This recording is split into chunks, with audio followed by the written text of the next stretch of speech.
to stand tall, to live on my knees, 'cause I am a conqueror, and I won't accept defeat. Try telling me no, one thing about me. Hi everyone, welcome back to Passionate Characters.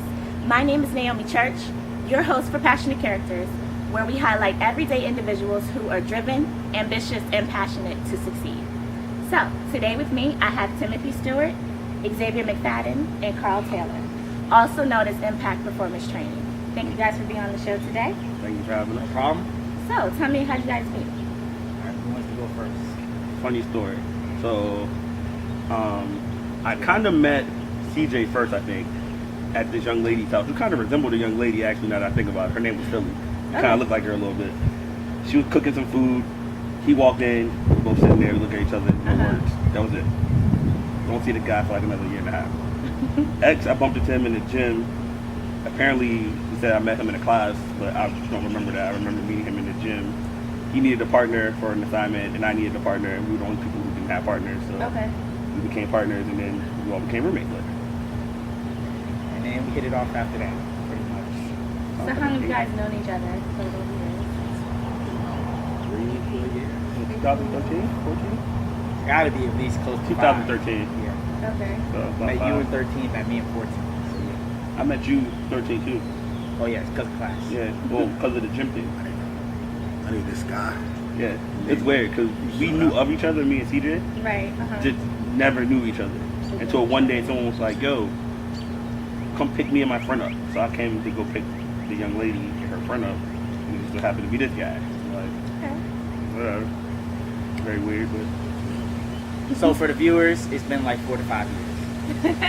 Okay, so who came up with IPT? my brainchild. And how did that happen? Talk to us about that. Funny story. So it's on the eve of graduation. You know how you're getting ready to graduate, and you know you're getting ready to go back home, and you're like panicking, nervous, trying to figure out what it is you're going to do, how you're going to make money. So I was just sitting there thinking about how I was going to make money, but then I also started thinking about just African Americans in general, just like, you know, the major things we deal with in life as far as like healthcare and things go. So while thinking about that stuff, I was like, well, my education is in exercise. What can I do with exercise and implement it for African Americans and other minority groups? Sat there, thought about it for a couple hours, came up with the idea of training people for free. Ran the idea past this young man here. He didn't agree with it. You know? Why is that? Initially, I didn't agree with it. Initially. He didn't agree with it. What won you over?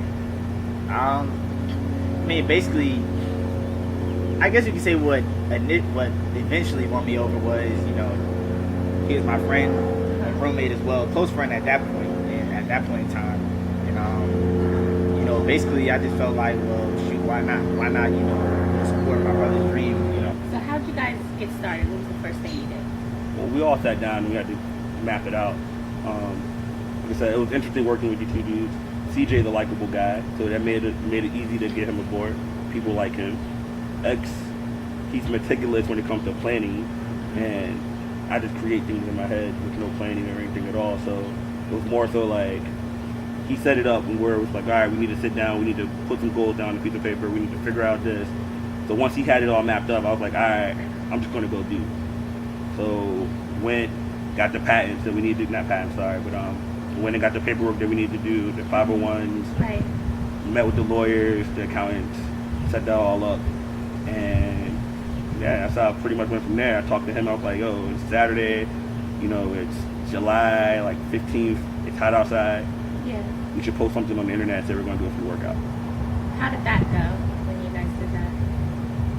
I can do it. Initially, well, our first official one was down in D.C. The idea actually came about because I think we had been doing it before. You probably joined us for 1 or 2 of them, but during like the holidays, specifically like Thanksgiving or Christmas, what me and him would typically do is we probably just get together and, you know, just do some type of workout, you know, particularly outside because the gyms are closed. Well, most of the gyms are closed. So we go running, or we would do something like that within either in this neighborhood out here or out where he lives in the Silver Spring area. And how we would try to get other people involved is, we would use social media. At the time, not really knowing how to use it effectively, but we just decided we want to follow the same, quote unquote, the same format everybody else did, make a flyer, post it, see what happens. My whole thing was, at that point, I didn't really care who showed up. I just, just wanted to kind of get the message out there and then do it that way. So when we officially got the nonprofit together, I was like, well, why don't we just do what we've been doing? And I think that was one of our first events. We had a group workout. It was down in D.C., down in Banneker Field. I think it was Banneker Field, right across from Howard. Yeah. I think it was. So we had a few people show out to that.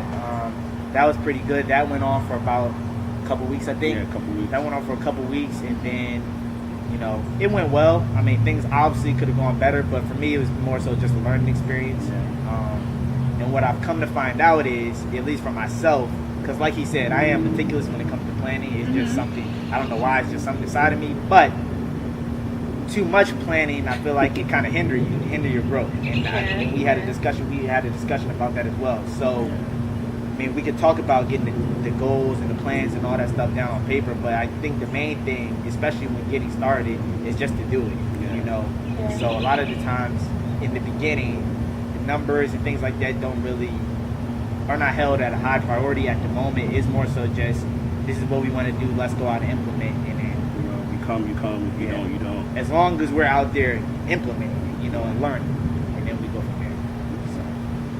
As a group, would you say that you work together really great? Is it cohesive? Well, We work together very funny. It's fun. It's fun. When we decide to do work, we work well. Okay. It's getting to that aspect of working. I mean, as you can see, we were here for like 45 minutes to tell jokes. Yeah. So I mean, work gets done. Yeah. And when we do get work done, it's amazing. I mean, we've held some pretty big events with some cool partnerships with people we had, and like I said, it makes it fun because they know they can depend on me if they ask me to do something, and vice versa. And I think that's where the cohesion comes in. Because there's a lot of stuff I don't know. I've never had a nonprofit before. Yeah. I can't follow the book. I mean, what worked for the people in those books, I don't personally think it's going to work for me. So, it's all just to jump out there and see what happens. Yeah, so talk to us about one of those big events that you had with one of your partners. The first one, the snow. So I was out here in Laurel one day at the gym. They had a runner's magazine, and I kept bringing it up to them like, "Yo, we should host a 5K. We should host a 5K. Yeah. We should do that." Of course, X is like, "All right, do it." So I'm telling him, thinking he's going to plan it out because I'm lazy. So I'm like, "Oh, maybe he'll do the planning. I'll just go and talk to the people I need to talk to." Yeah. Didn't work that way. So I'm like, "All right." I look through the book. I see a 5K. That's interesting. I emailed the coordinator of the event. Introduce myself. Hi, my name's Tim. I run a nonprofit. We work with these type of people. Is there anything I can do to help? She emailed me back. She was like, "Would you like to be the director of this race and host it?" Like, sure, why not? Yeah. What do I have to do? I'm like, what do I have to do? She was like, that's for you to figure out. Like, all right, okay. So I have a race now at a 10-miler in Kensington. I'm like, all right. Don't know anything else about it. I had to go out, map the course. Luckily, the organization with D.C. Roadrunners, they did provide everything we needed as far as markers, trailer, timing machine, finish line, all the above. They even gave me their credit card to use their budget. We need to buy anything from the store. Wow. So I was like, doesn't get any better than this. Yeah, definitely. We all linked up that Saturday. We probably had about 252 people show up to run. They were paying us on the spot. Granted, all the money went towards DC Roadrunners. Right. So for us, it was more so of we just want to get our name out there and let people know that, hey, this is what we do. These are the type of events we can run. I think that was January 2015. It's at 250 people. In the middle of the run, it had to be like 7 degrees outside. It was freezing.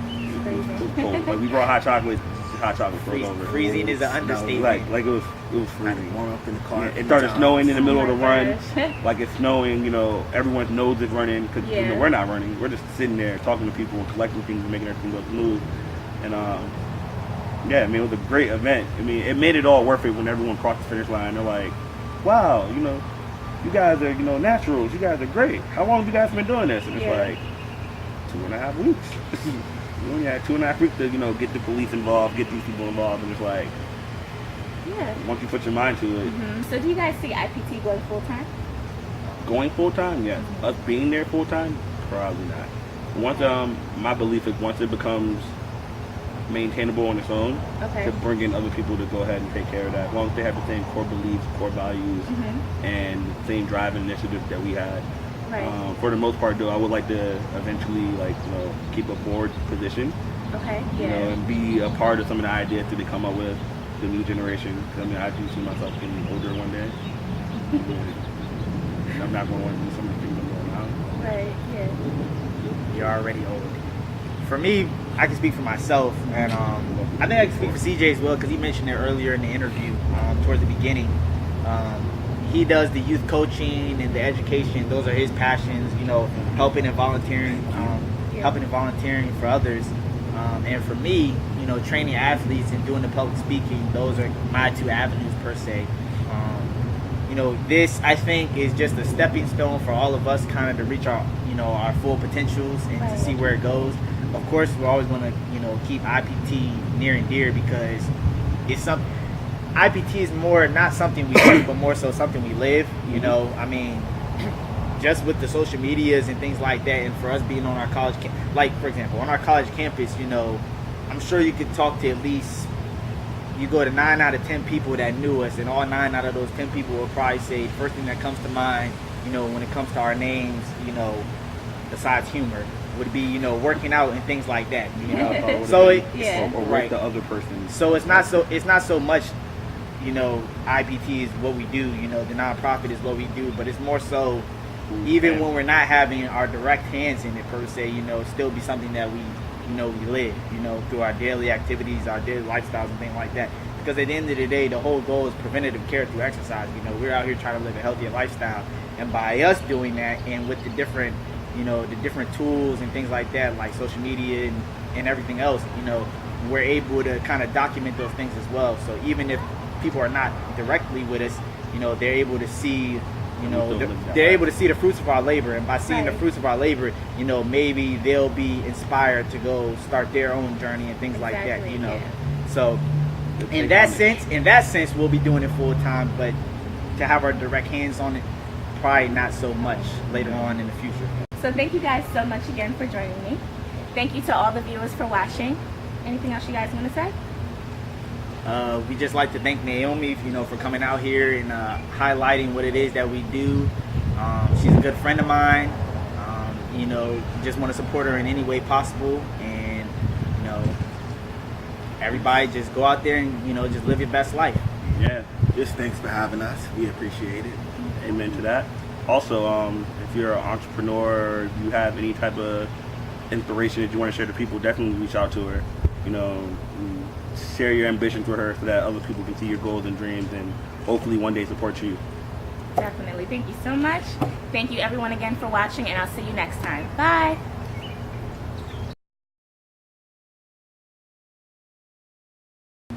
Well, you have lotion on your hands because last time, lotion on my hands. Last time we were in front of a camera, it took the guy forever to edit your hands.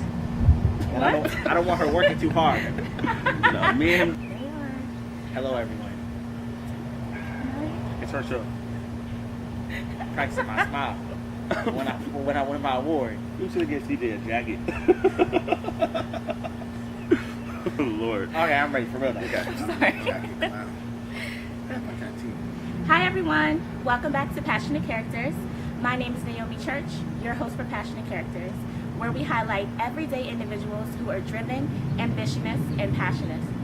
Ugh, totally messed up my words, sorry. You were Ambition is doing that. I was laughing in the beginning anyway, so you're gonna have to redo I heard him it. bitching it. And I was about to correct you. I was about to correct you, but I was like, you know what? I'm going to let her rock.